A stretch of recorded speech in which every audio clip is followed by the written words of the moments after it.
Oklahoma's own News on 6 starts now. First at 4, the Oklahoma State Board of Education votes unanimously to once again encourage school districts to require masks. It is awfully good to see you this afternoon. I'm Brian Dorman. I'm Ashley IZBICKI. News on 6's Amy Slanchik. Listen in on that board meeting. She's live to break it down for us. Amy?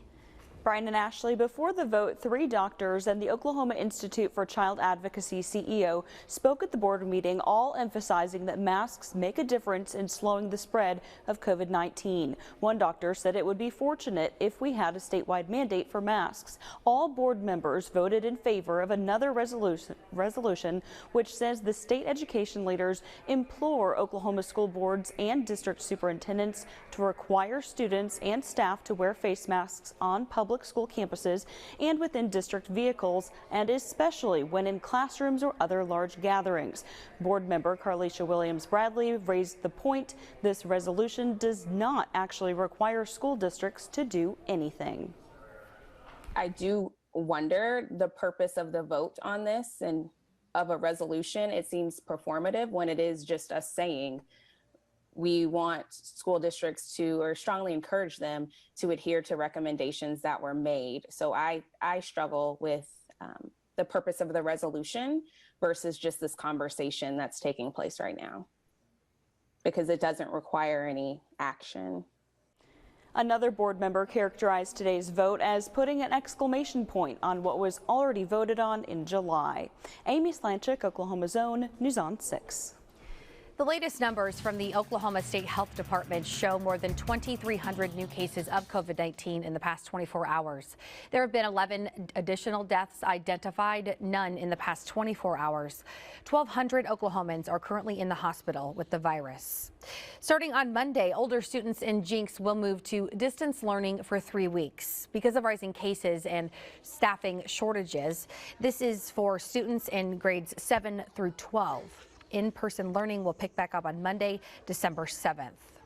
A teacher at Pawhuska High School has tested positive for COVID-19.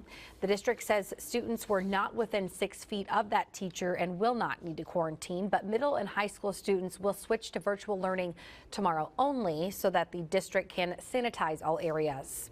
This afternoon, we're also learning Muskogee students will move to distance learning tomorrow until Monday, December 7th. We're also learning this afternoon a bus driver for Tahlequah schools has tested positive for COVID-19. As a result, 6 students will have to quarantine. The district says all students and parents who came in close contact with that driver have already been contacted. City of Collinsville says there is no plan for a mask mandate as of now. The city says that it reached the decision because of its low numbers of COVID-19. They say many business owners have already put their own mask policies in place.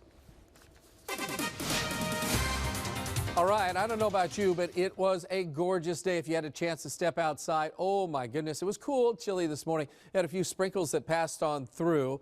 And then this afternoon, temperature shot into the 70s. I was forecasting 70 and thought, hey, that's going to be really good. 72. And some areas hit even warmer than that. So again, beautiful afternoon. Winds have been out of the south, not all that strong. But we do have a blue line. That blue line happens to be a cold front. That's going to move in our direction again tonight. By morning, it's going to be a chilly one. Again, temperatures back below freezing in areas to the north of Tulsa, Highway 412 to the north, all the way in northwest Arkansas. You have freeze warning. We have a frost advisory around the Tulsa area. I have 1 tomato plant left tonight. Just about everything else is gone. So I'm going to cover it up one more time. All right, temperatures running in the low 70s at this hour across most of the area. We're down 68 in Claremore, 66 Pryor with 69 in Wagner. This evening, temperatures are going to drop off, plus the winds are going to pick up out of the north. So if you're headed out the door, grab a jacket, even though you don't need it right now. A little bit later on this evening, it's going to be downright chilly. All right, we do have some unsettled days ahead. We're going to talk about that. Also, the timeline for chances of rain and storms. And we're going to take a look all the way out to Thanksgiving. That's coming up. All right, Travis, thank you. Well, an Amber Alert suspect accused of killing 2 people was shot and killed by Oklahoma City police after he opened fire on them. 37-year-old Brandon Milburn led officers on a chase yesterday morning after an officer tried pulling him over. The officer recognized his vehicle as the one in Tuesday's Amber Alert.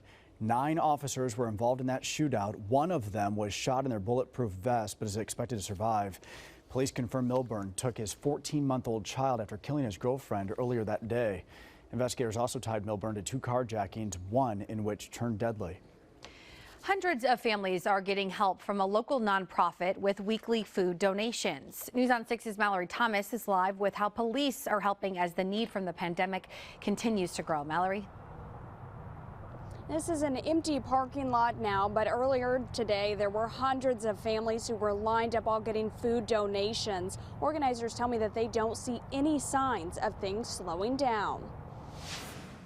Every Thursday, volunteers are here loading food into cars. During the stay-at-home order, the line of families in need grew from hundreds to thousands. Tulsa Police Department had to come and help us with traffic because the line was over a mile long. Rita Gallardo is the vice president of La Cosecha. The nonprofit has been donating food to families for 5 years. She says she never imagined the number of families needing help would grow to this extent. It's been consistent.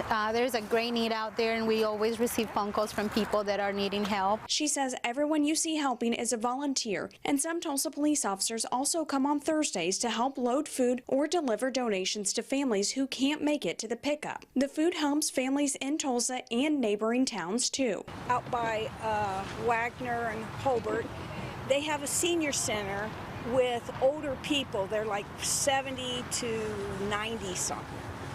And they come there for like lunches. Diane Kemp says after helping distribute food here every Thursday, she packs up food and takes it to a group of around 50 seniors in need. She says she sees how big of an impact these boxes of food can have. The people out there, they are so very, very grateful. Many of them are, all of them are on Social Security, which the way the prices has went up, it's really been hard for them. If you're interested in volunteering or donating, we'll have more information online. That's newson6.com for how you can do that. Live in Tulsa, Mallory Thomas, Oklahoma's own News on 6. Well, he's going after the title of the greatest baker. One of Oklahoma's own is in the running for a national prize, and this afternoon he's in our studio to talk about how he hopes to inspire those of us, like me, who can't bake. How about this? Environmentally friendly meets sustainability. The list of materials that make up this car may really surprise you. All right, the folks in Florida, they're happy because finally that tropical system is moving away. We're just getting ready, though, for rain. Details and timeline coming up. All right, we now know the halftime performer for the Super Bowl 55. We've got the details after this break. It is our favorite time of day. We're glad you're with us here at 4, and we're back after this quick break.